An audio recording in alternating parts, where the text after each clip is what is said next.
Hello students, welcome back to my channel. सबसे पहले आप सबों का बहुत बहुत धन्यवाद। मेरे आज 100 सब्सक्राइबर पूरे हो चुके हैं। तो ऐसे ही चैनल में आप लेक्चर्स देखते रहिए, अपना ज्ञान बढ़ाते रहिए। और कोई भी क्वेश्चंस हो, आपके मन में कोई भी डाउट हो, आरसीआई में रजिस्ट्रेशन से रिलेटेड कोई भी क्वेश्चंस हो तो ज़रूर पूछिए।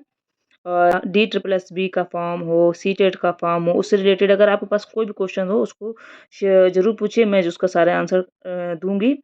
तो आज हम लोग पढ़ रहे हैं इंक्लूसिव एजुकेशन। इंक्लूसिव एजुकेशन का यूनिट नंबर 1। और हाँ, एक ये बात और बता दूं कि ये जो हम लोग पेपर पढ़ रहे हैं, ये जो अभी लेटेस्ट सिलेबस आया हुआ है 2023 का, 2023 का, उसके अकॉर्डिंग ये लेक्चर सारे मिलेंगे आपको नए सिलेबस के अकॉर्डिंग। तो इसलिए चैनल में बने रहिए, सब्सक्राइब कर लीजिए, शेयर कर दीजिए और आगे देखते रहिए। तो आज हम लोग पढ़ने वाले हैं यूनिट नंबर 1 का डायवर्सिटी 1 का 1.1 meaning and concept of diversity. तो चलिए आगे देखते हैं।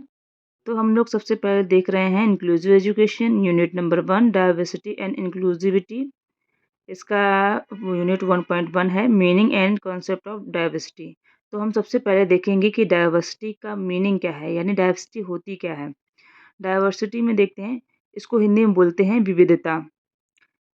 जैसा कि हम लोग देख रहे हैं, विविधता से तात्पर्य है जहाँ विभिन्न धर्म, संस्कृति, जाति, भाषा आदि के लोग साथ रहते हैं और अपनी आवश्यकताओं को पूरा करते हैं। जैसे हम अपने आसपास देखते हैं, हमारे सोसाइटीज़ में, हमारे मोहल्ले में, हमारे गांव में, हमारे शहर में अलग अलग धर्म, जाति, संस्कृति की, भाषा के लोग रह रहे हैं, आपस में रहते हैं और सब अपने जीवन यापन के लिए काम कर रहे हैं और हमारे सोसाइटी में एक साथ मिलकर रह रहे हैं।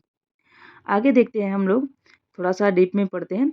विविधता शब्द का अंग्रेजी अनुवाद डाइवर्सिटी है, जो फ्रेंच भाषा के डाइवर्साइट से शब्द से लिया गया है। इसका अर्थ असमान बनाना होता है। डाइवर्सिटी मतलब कोई भी एक जैसा नहीं है, सब में कुछ न कुछ डिफरेंसेस हैं। कुछ ज़्यादातर पॉजिटिव डिफरेंसेस है ना।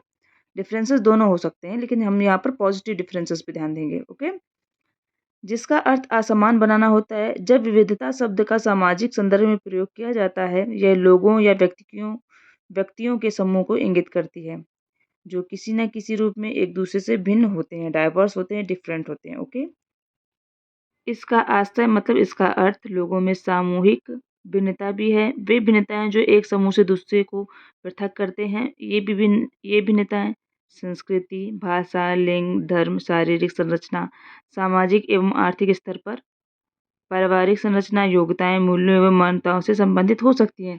जैसे कि हम जहाँ पर रहते हैं वहाँ पर अलग अलग स्टेट से लोग रहते हैं, आते हैं।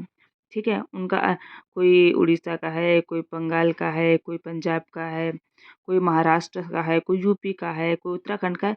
अलग अलग समूह के लोग रहते हैं जिनकी क्या है, विभिन्न संस्कृति है, विभिन्न भाषा है, भिन्न भिन्न उनकी लिंग है, भिन्न भिन्न धर्म है, संस्कृति संरचना है, भिन्न भिन्न उनकी जो पारिवारिक स्थिति वो अलग है, सामाजिक आर्थिक स्थिति अलग है, लेकिन सब एक साथ मिलकर रह रहे होते हैं। तो ये जो हम लोगों ने डिफरेंसेस देखे, ये जो हमने डाइवर्सिटी देखी, ये हमने एक सामाजिक स्तर पर देखी जो हमारे आसपास रहे। अब हम देखेंगे कक्षा स्तर पर डाइवर्सिटी क्या होती है, क्लास स्तर पर डाइवर्सिटी की क्या मीनिंग है और वहाँ पर डाइवर्सिटी कैसे होती है।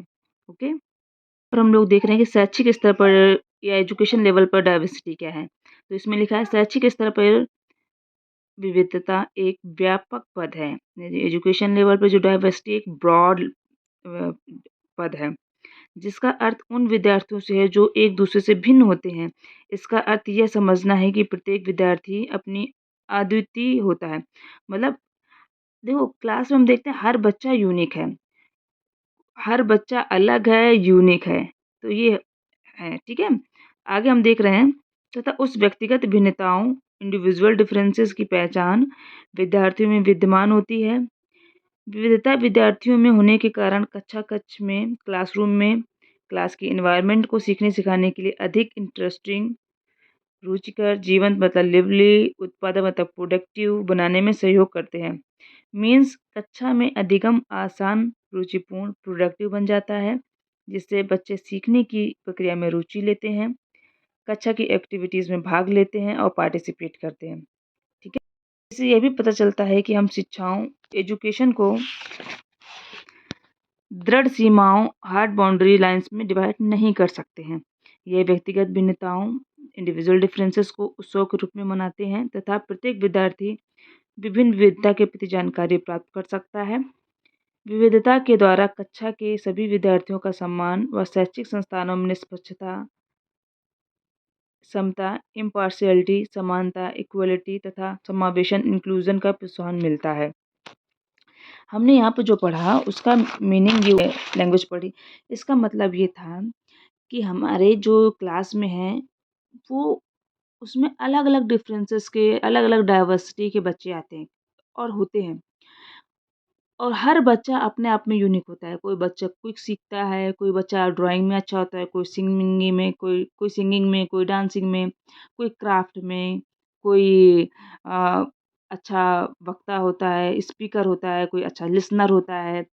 तो जो हमारे क्लास में बच्चे होते हैं वो डिफरेंट डिफरेंट डिफरेंसेस के होते हैं और सब अपने आप में यूनिक होते हैं। तो उससे क्या होता है जो क्लास में जो जो हमारा पढ़ने का, सीखने का जो तरीका है, जो सीखने का एनवायरनमेंट बहुत इंटरेस्टिंग हो जाता है।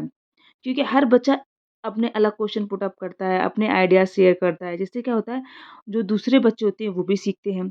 और डाइवर्स क्लास होने से एक और ये फ़ायदा रहता है कि डाइवर्स क्लास होगा तो क्या होगा, अलग-अलग लैंग्वेजेज़ सीखेंगे बच्चे, अलग-अलग रिलीजियस सीखेंगे, अलग-अलग मान्यताएँ जानेंगे, अलग-अलग जानकारियाँ बहुत सारी उनको प्राप्त होंगी। तो ये हो गया डाइवर्सिटी इन क्लासरूम।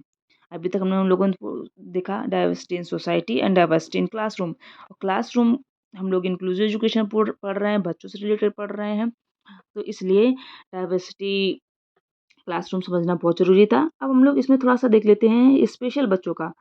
अब इसमें क्या है, जैसे इंक्लूसिव एजुकेशन में उसमें नॉर्मल बच्चे भी हैं, स्पेशल बच्चे भी रहेंगे। तो इंक्लूसिव एजुकेशन क्यों किया गया है? ताकि अगर आप स्पेशल बच्चों को अगर स्पेशल स्कूल में भेजेंगे, तो सब उन्हीं के जैसे बच्चे रहेंगे। तो वो सामान्य बच्चों के साथ घुलना-मिलना या सामान्य बच्चों का उन स्पेशल बच्चों के प्रति दृष्टिकोण में परिवर्तन नहीं हो पाएगा। समाज में उनको घुलने-मिलने में जल्दी से समस्या आएगी, वो जल्दी से घुल-मिल नहीं पाएँगे, लोग उनको जल्दी एक्सेप्ट नहीं करेंगे। अगर वही बच्चा इंक्लूसिव एजुकेशन में जाएगा, इंक्लूसिव क्लासरूम में जा रहा है, तो क्या होगा, जो सामान्य बच्चा है उसके साथ बैठेगा, उठेगा, बात करेगा, पढ़ाई करेगा, उसके साथ लंच करेगा, उसके साथ खेलेगा, तो उसे लगेगा नहीं ये बच्चा भी हमारे जैसा ही है, इसमें भी हमारे जैसी ही कुछ अलग यूनिक एबिलिटीज़ हैं, कुछ अलग यूनिक डिफरेंसेस हैं, जिसके तहत हम इसके साथ रह सकते हैं, खेल सकते हैं और उसका वो उसकी इंक्लूज़न का, उसकी जम उसकी क्षमताओं का, सबका उसका सम्मान करेगा और इससे इंक्लूज़न बहुत ईज़ी हो जाएगा। इसलिए क्लासरूम में डाइवर्सिटी हम लोगों ने पढ़ लिया है। इसमें कुछ भी आपको समस्या आए या कुछ भी क्वेश्चन्स हो तो आप कमेंट ज़रूर करिएगा, मैं उसका रिप्लाई करूँगी। Thank you. ऐसे बने रहिए और चैनल में अगर आपको समझ में आ रहा है तो लाइक, कमेंट, सब्सक्राइब करना बिल्कुल ना भूलें। चलिए मिलते हैं नेक्स्ट वीडियो में। Bye bye. तब तक के लिए अपना ख्याल रखिए, खुश रहिए, प्यार बाँटिए और बहुत सारा पढ़ते रहिए। Bye bye. जैसे डाइवर्सिटी से ना क्वेश्चंस आते हैं सीटेट में और अलग-अलग गवर्नमेंट जॉब में। जैसे मैंने एक सैंपल क्वेश्चन बनाया है कि अगर कक्षा में विभिन्न संस्कृति, धर्म, जाति और पृष्ठभूमि के बच्चे होंगे तो शिक्षक को निम्नलिखित में से क्या परेशानी हो सकती है, उसे क्या समस्याएँ आ सकती हैं? नंबर 1 है कक्षा कक्ष में विभिन्न अनुभव प्राप्त शिक्षण प्रक्रिया होगी। नंबर 2 अलग पृष्ठभूमि के कारण अधिगम में समस्या आएगी, मतलब अलग-अलग पृष्ठभूमि से बच्चे आएँगे, किसी को हिंदी आती होगी, किसी को इंग्लिश, किसी को गुजराती, किसी को मराठी आएगी, जिससे क्या होगा, जो पढ़ाने में टीचर को बहुत प्रॉब्लम आएगी। नंबर 3 है कक्षा कक्ष का अनुशासन प्रभावित होगा, अलग-अलग डिफरेंसेस से बच्चे आएँगे तो वो सही से बैठेंगे नहीं, शोर मचाएँगे, सही से मतलब अनुशासन नहीं हो पाएगा। और नंबर 4 है सभी बच्चे एक-दूसरे से लड़ाई-झगड़ा करेंगे। तो इसमें आपको कौन-सा नंबर ऑप्शन आपको सही लग रहा है, कमेंट बॉक्स में बताइए, ओके?